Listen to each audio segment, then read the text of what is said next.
All right, then you have a power button on that box right there. There you go. Whoa, that's really cool. It's the noise cancellation? Yep. So these radial engines have dual mags, 2 magnetos ignition sources. So I run it up to 1,700 RPM. And then, yep, I kill one mag. I want to make sure my right mag is still running smooth. I go back to both to clean that one. Then I go over to kill the right mag and make sure my left mag is relatively close. Both mags feel great. So that's good. And now because it's constant speed prop, like what I was discussing on the Stinson, I'm going to cycle that governor. I want to make sure I've got full control of the prop. I don't want to take off and have an engine run away on me. No, yeah, absolutely not.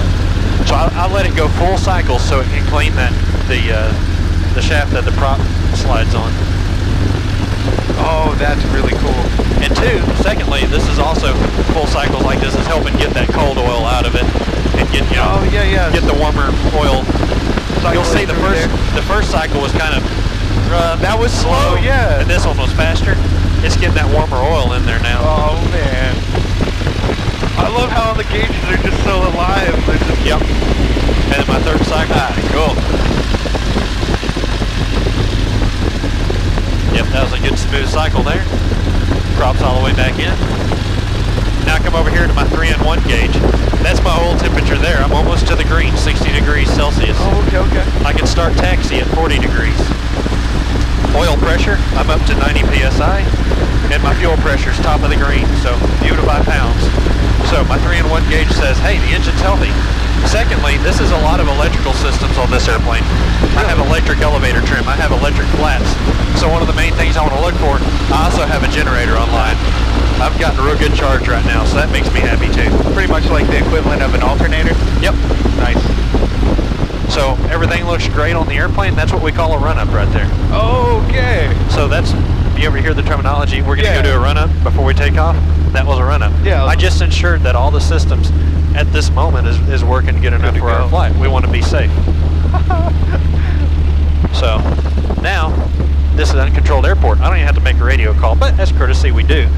But another thing, the most important thing you do at any time you're flying controlled airspace or non-controlled airspace, use your eyes.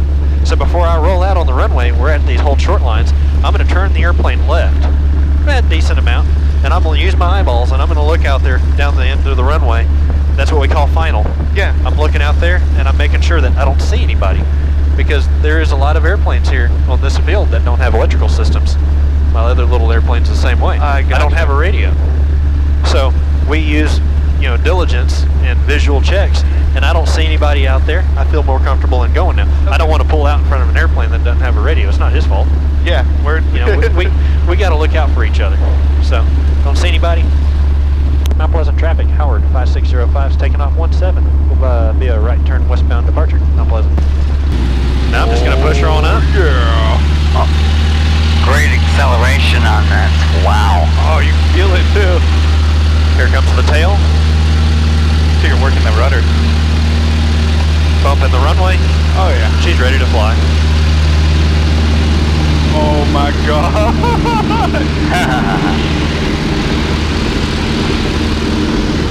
Engine's still looking real good and stable. Beautiful. That's just a hair under 450 horsepower right there. Wow. Alright, so this airplane is a lot like all the other ones when it comes to flight controls. This is our main control wheel here. Yeah. You pull it back towards you, look outside. I don't have to watch the yoke. But if I look outside and I pull back, the nose comes up. Ah, yes.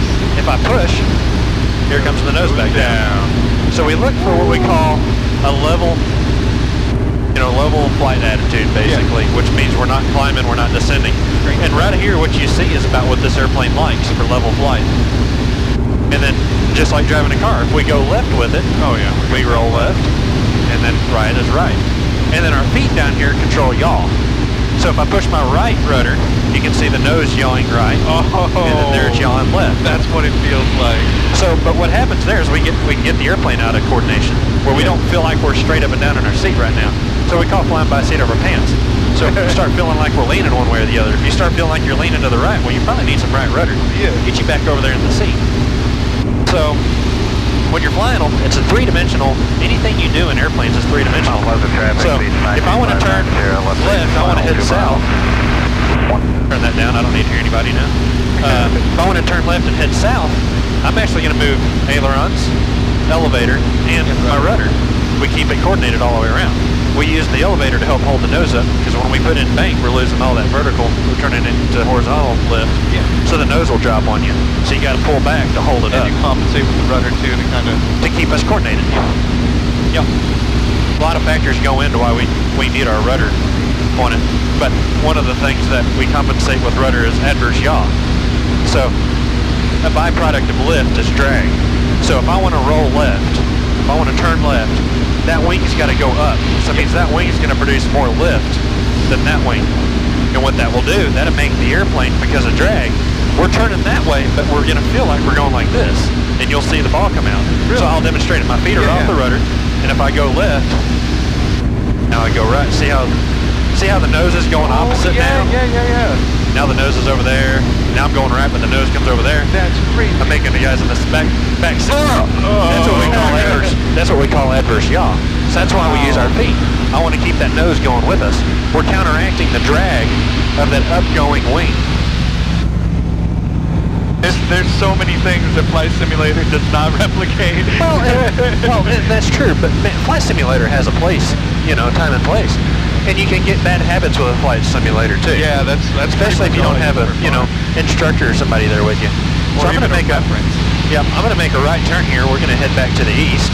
So I'm just gently, you see, the airplane is a very stable airplane. I kind of pulled and I kind of turned what I want. It's very neutral stability. So, kind of get it set what I want. I just kind of let go. I can let her go. So when I make these turns, I don't hold it in and I don't hold back, because you'll just keep. Yeah. You just kind of set what it looks right, and kind of hold. Try to keep it there. Yep. And then when I come back around to the east, when I roll it out, I'll put left aileron back in and I'll lower the nose just a little bit. Because if not, the airplane will keep climbing on you. All right. It's what we call basic attitude flying. So you're trying to stay at 2,000 feet here, right? Yeah, and I'm varying around some. I'm just chit-chatting. Yeah, no worries. Demonstrating some stuff here.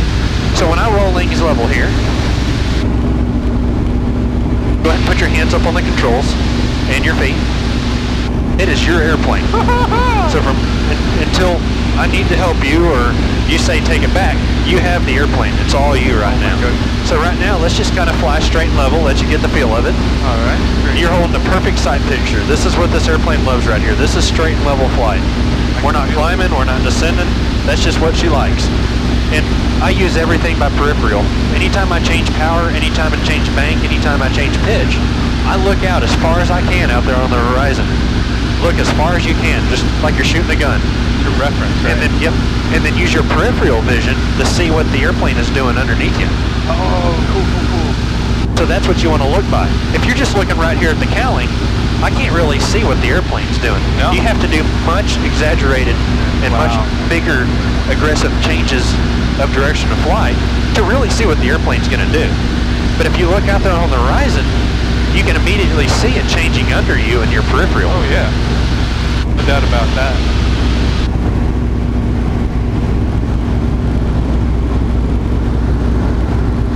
How's this for your introductory flight lesson? Yeah, right. Wow. He's gonna get in that 172 for his Discovery flight and go, man, this thing's easy. No, we're logging this one. We're gonna get him a logbook for this. Nice. Beautiful. Your first flight lesson is in the Howard DGA.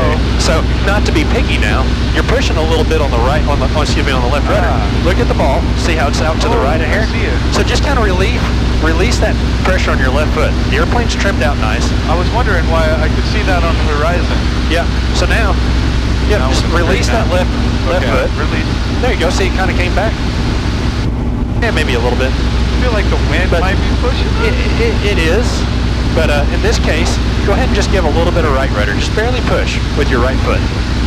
Just push a little bit with your right foot, and you'll feel the airplane come back underneath you where it feels centered. And now you can level the wings back out because we're coordinated and flying straight. Okay. You can get it into what we call a slip or a crab or whatever you want to call it. Where we're actually still flying that way, but the nose is over there, and our left wing is down, but we're still going that way. That's what we call a slip. What you think? Incredible, yeah. It is so eye-opening. So here's a fun thing for you to chew on. You talk about, antique airplanes and antique cars and versus, new modern stuff. Yeah. This airplane was built in 1941, and I trust it to go. I mean, we got enough fuel. We can go to Wichita, Kansas right now. No kidding. I wouldn't bat an eye to go. The airplane's reliable. I take it up there a couple times. Let's go ahead and go. And what's fun about these old antique airplanes compared to antique cars is they're reliable. I mean, they really are. If I top this thing all the way off with fuel, I can go to Florida. No kidding. Yeah. So it's really neat. So now let's start putting things in perspective. The airplane was actually designed in the 30s. What kind of cars was back there running around in the 30s and 40s? Would you trust it? Absolutely not. Yeah. No. That is how neat aviation really transformed things. I mean, for a 1940s model airplane, this thing's a time machine for back then. This was the cat's meow. This was the Cadillac of the skies. It is living history. Yeah. Yeah. So it's neat to chew on those types of observations. Go, wow, that makes sense. Or, I never thought of it that way. Holy cow, that's eye-opening experience. Now make me a right turn. Let's make a full 180-degree turn. Okay. If I'm making a right turn, am I going to be adding right rudder in? Yes. Okay. With the same direction. That was my issue earlier. Okay. So here we go. Right rudder. Yep. Is this okay angle for the turn? Yeah. Perfect. Just get the feel of it. So see how the nose is dropping just a hair? Bring it up just a hair. There you go. Come on. There it came back. Very little pitch change makes a huge difference. Yeah, I'm just kind of realizing how sensitive, especially the rudders are. Yeah. Yeah, it's for the era of the airplane. This is actually a pretty maneuverable, stable airplane. It's surprising how agile it really is. And there's south, so go ahead and let's roll this out.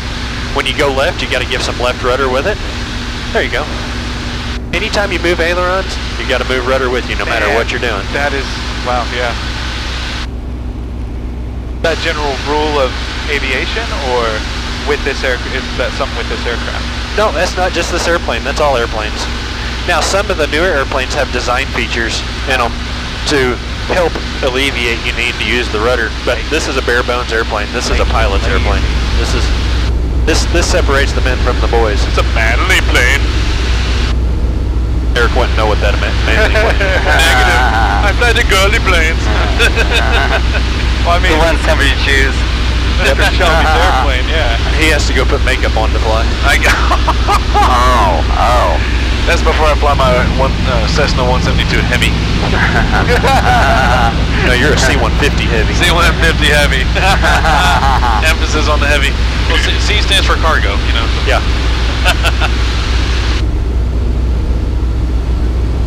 Now on a pretty day. So like you imagined? Better, worse, harder? Better. It's not like what I expected. No, and it's never better is. it's better than I imagined. Yeah. Well, good. I'm glad to hear that. So my airplane. Your airplane?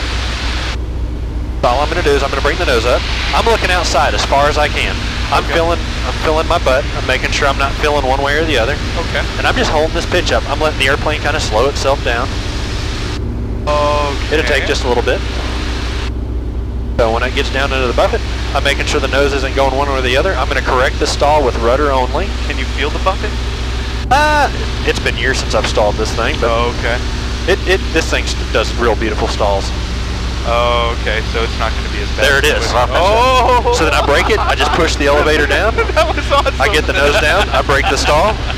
It gets that angle of attack back down, and it gets the air flowing across the wing smoothly, and then the wing starts producing lift again. If I would have held it in there, the angle of attack was past its critical limit, and it would have kept stalling, and eventually we would have became uncontrollable. I want to do that.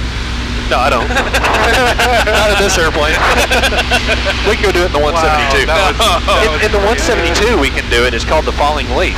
We pull the power all the way off. We get at plenty of altitude. We pull the stick as we're slowing down. We keep pulling the controls all the way back, and we get to where we're completely out of elevator travel, and the airplane pitches up and it stalls. And because it's a very stable training airplane, it does what we call a falling leaf. It's like a leaf falling from a tree. It'll just sit there and it just gently porpoise its way all the way down. Yeah, I've seen a lot of porpoising on landing at left field. I'm sure. But, you know, we can go back around here. We'll go ahead and wrap the wing on over here. Oh, that's so cool. Mount Pleasant traffic, Howard 5605, forward to the northwest at Mount Landing 17, Mount Pleasant. Wow, it's bumpy down here. This perspective.